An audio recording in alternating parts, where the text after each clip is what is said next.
futhi esheshayo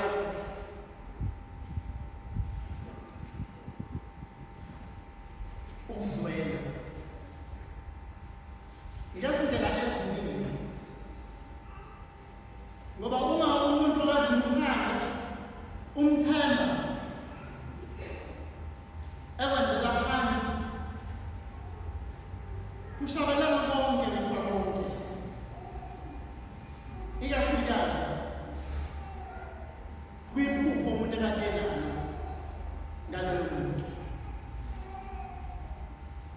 Mhlawumbe lelo phupho lingaba lisemabhizinisini noma lisemfundweni noma ubudlelwano umuntu ekade enalo nomunye uvesane kuba umshabalala kuphela, noma ngabe umuntu ukhubazeke kangakanani, konke lokho kuyaphela. Kusho ukuthini lokho kuthina na? Kusho ukuthi lokho umuntu ekazama kulokho budlelwano ekade enabo ekubona kuphela kubhadalayo kuphela nenjabulo, injabulo yasemhlabeni, ngoba konke lokho umuntu akade kufakile nalokho akade ekubona nalokho afuna ukubona nalokho afuna ukwenza naloyo okhona, uma kuphela lezo zinto kuphela yonke into, kufeyila yonke into, ngoba akusekho la engabambelela khona, la esengaya khona, lapho esengaphila khona, lapho esengaba umuntu ophelele khona. Lokho sikubona kanjani na? Sibona empilweni yabantwana bakwa-Israyeli ukumthanda kwabo uNkulunkulu kwafeyila ngezindlela eziningi. Ngoba uNkulunkulu bambeke eceleni, balandela abanye onkulunkulu, baphila impilo yabantu bezizwe. Lokho kwabenza ukuthi baze bangene eBhabheloni ngaphansi kwesandla esiqinile senkosi yayinkosi ngesikhathi, ngoba bona bakukade kuyithuze elimnyama nobunzima emlandweni babantwana bakwa-Israyeli, ngoba nethempeli lakaPhili lashabalala laphela. Kanjalo nakuthina empilweni yethu liyaphela ithemba emkhulekweni uma sihlangana nezingqinamba nobunzima nosizi. Umkhuleko wethu esikwenzayo uyashabalala ngoba awusenaso isigqi, awusenawo amandla. Naso isimemo esifundweni sokuqala.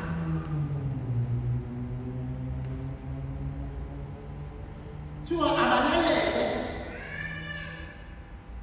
ithemba nenjabulo umprofetha eza naye okuyiphupho lakhe ngabantwana bakwa-Israyeli. Uthi ningesabi nimane isibindi, niqine empilweni yenu nasekukholweni kwenu. Isaiah 35:4. Ngoba mina uzobamemezela ukunqoba kothando lukaNkulunkulu ezitheni zakhe zonke, ukuze bathole injabulo eyingunaphakade. Le njabulo sonke thina esabantu abaphilayo, ukuze iy'nhliziyo zethu nempilo zethu zibe sesimeni sokwamukela injabulo. Kuthiwa asiqine ngoba ithemba elikhulu liyeza. Ingakho uma sizwa evangelini lanamhlanje, uJohannes uMbhapatisi wayelindele omunye umuntu, wayelindele inkosi ezozana nephilayo ezobulala yonke into, kodwa sasazi ukuthi uJohannes uMbhapatisi kwakuwumuntu ozophendla, kwakuwumuntu ozolungiselela, kodwa wayelindele izinto ezinzima kuJesu.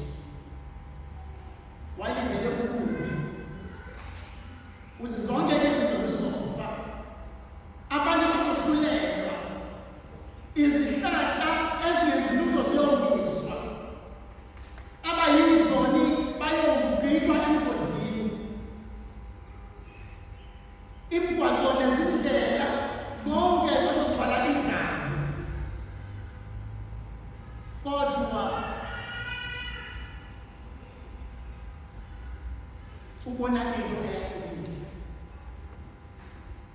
uJesu uze uzodla nezulu, uze uzohlala nazo, uze uzokuba umngane wabampofu,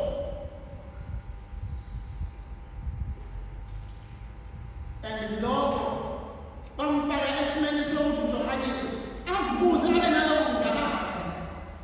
Yingakho eze athumele abantu esejele, hambani niyozwa nibuze ukuthi lo muntu uze ngani na. Bafika bayamtshela, noJesu yabathuma ukuthi hambani niyomtshela uJona enimbonile, ngoba mina ngilethe injabulo, mina ngilethe uthando, mina ngilethe ukuthi abantu bazoba sesimeni sokuhlala eduze kaNkulunkulu enjabulweni eyingunaphakade, hhayi nje elele umuntu uma sehambile esoshonile, kodwa injabulo nothando nomoya omuhle abazokuthola ukale manje. Yalonke into esiyidingayo. Lo mntwana uJesu ozozala phakathi kwethu uzoba yisimo esinjalo. Asilindele uJesu ozozala phakathi kwethu, ozosibandlulula,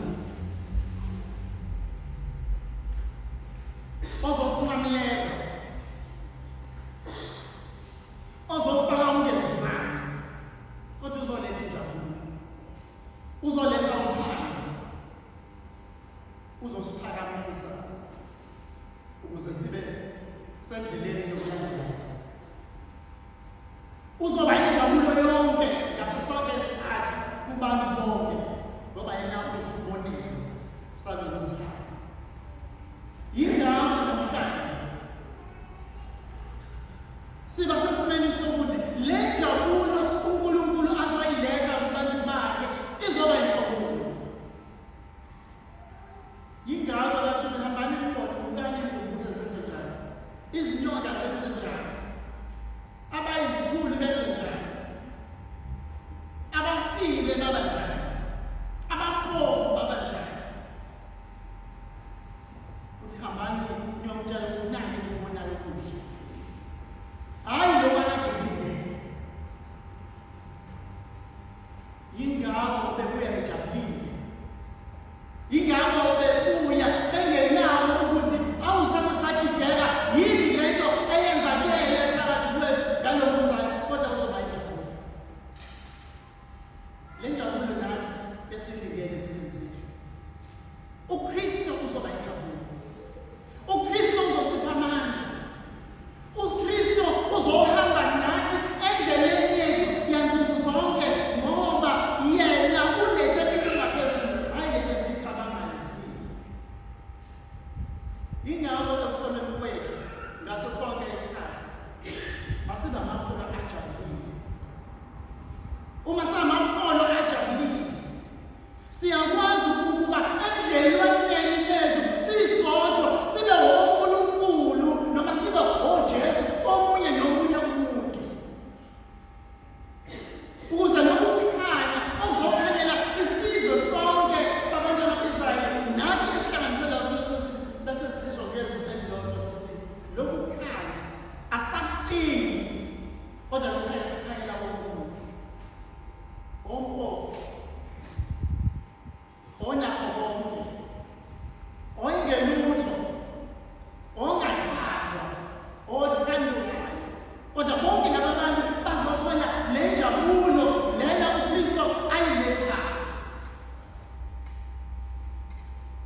Thina siletha injabulo. Thina uma siyibheka siyibuka, sikhipha oJosaka bethu esinabo esibathole nsuku zonke, ingabe bayinjabulo yini? Noma mhlawumbe nathi sinamazwi afana njengamaJohannes, akuthi hambe niyozwa ukuthi loya muntu uzosibulala, mhlawumbe ngihlala ejele, ngihlale lapho ngikhona, ukuze ngalini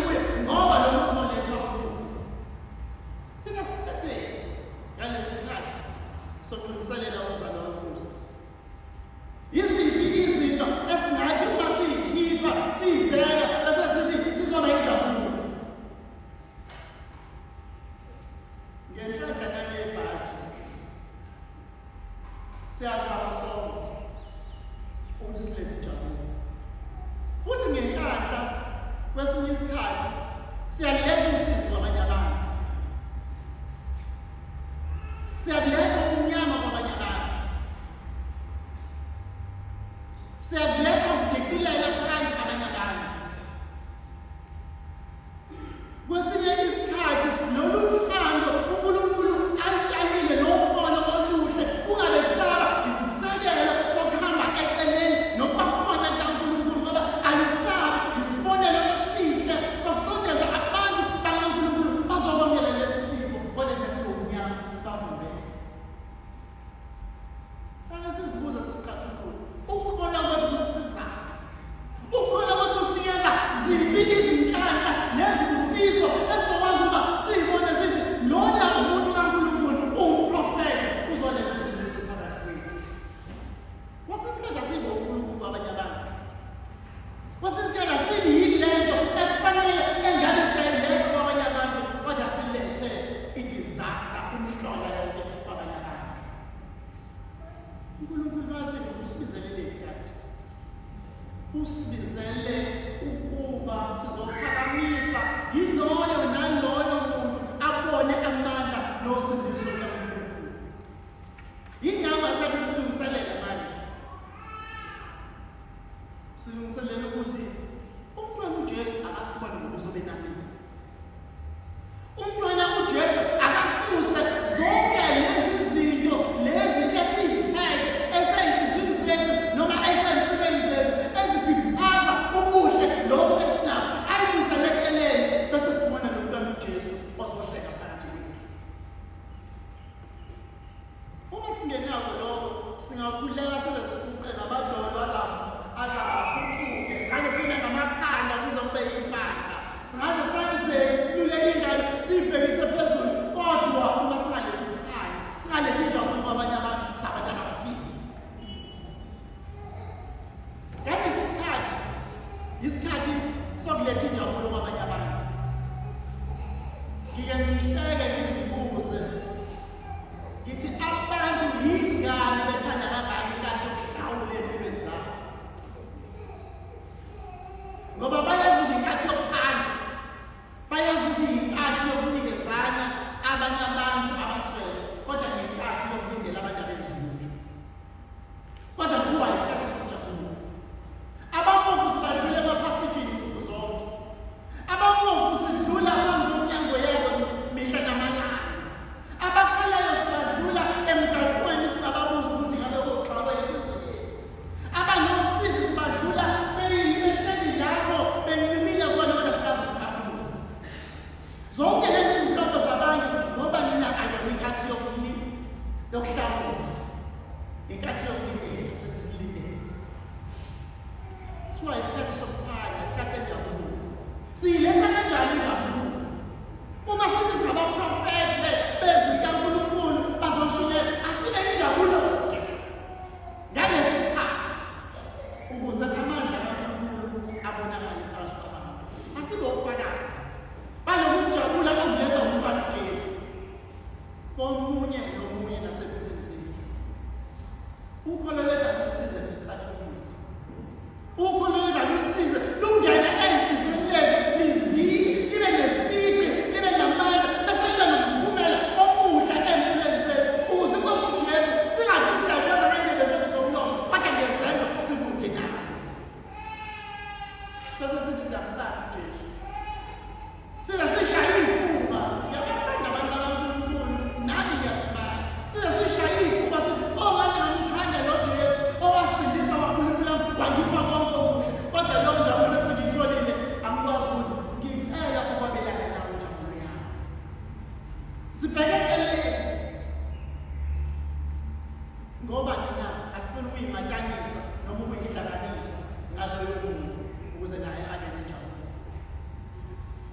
Kuthiwa namhlanje asenesibindi siqine singasabi ngoba lo mntwana ozozalwa phakathi kwethu uzoba injabulo. Uzoyibona kanjani injabulo ungakwazi ukuyidlulisela kwabanye? Uzoyithatha kanjani le njabulo ukuze ifinyelele kwabanye abantu uma wena ubayona injabulo uqobo lwakho? Asithi sifuneka sicele kule nkonzo njengoba uJakobe umpostoli